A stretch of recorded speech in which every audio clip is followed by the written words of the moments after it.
আজ হলো বিশ্ব মা দিবস, আর এই দিবসে আজকে মাকে সারপ্রাইজ দিব। আসসালামু আলাইকুম। এই তো আপনাদের টুনটুনি বুড়িটা অনেকদিন পর একটি ব্লগ ভিডিও নিয়ে চলে আসলো। আজ মাকে উপহার দিব বলে আমার শখের ব্যাংকটি ভেঙে ফেললাম। আবার থাকতে 10 টাকা 20 টাকা করে জমিয়েছি, কারণ এছাড়া তো আমার কাছে আর টাকা নেই। এখন তো বাবা চলে গেছে, তাই টাকাও আর জমাতে পারি। তাই ব্যাংকে যা টাকা ছিল এগুলো দিয়েই মাকে খুশি করার চেষ্টা করি। সবার উপরে আল্লাহ, তারপরে যদি কেউ নিঃস্বার্থভাবে ভালোবেসে থাকে সেটা হলো গর্ভধারিণী মা। এই পৃথিবীর সবার ভালোবাসায় স্বার্থ থাকে, শুধু মাই তার জীবন দিয়ে নিঃস্বার্থভাবে ভালোবাসে। আর সেই মাকে খুশি করলে স্বয়ং আল্লাহ তাআলাও খুশি হয়। এই তো আল্লাহর নাম নিয়ে বেরিয়ে পড়লাম। রমজান মাস বলে হিজাব পরে বেরিয়েছি। হিজাবে আমাকে কেমন লাগছে অবশ্যই জানাবেন। এবার একটি রিস্কা নিয়ে সোজা মার্কেটে চলে যাব। ব্যাংক ভেঙে আমি টাকা পেয়েছিলাম 530 টাকা। তাই ভাবছি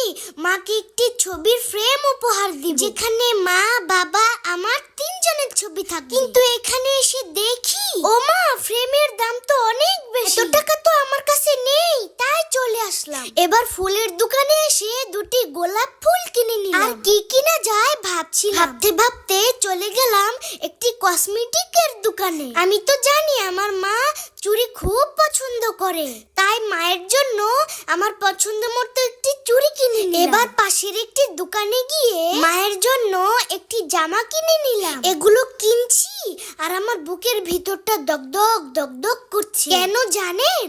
এই প্রথম আমার নিজের টাকায় মাকে কিছু দিতে চলেছি। মা কি এগুলো পছন্দ করবে নাকি আমাকে বকা দিবে, এসব ভেবে ভীষণ টেনশন হচ্ছে, আবার বেশ আনন্দও লাগছে। সবকিছু ভেবে এবার কেনাকাটা শেষ হলো। এবার গাড়িতে বসে সোজা বাড়িতে চলে যাব। মনে আনন্দ নিয়ে হাঁটি হাঁটি পাপা করে বাড়িতে চলে আসি। আমার মাকে আমি ভীষণ ভালোবাসি। আমি মাকে কখনোই হারাতে চাই না, কারণ মা শুধু একজন মানুষ না, মা আমার সাহস, মা আমার শান্তি, মা আমার ঘর।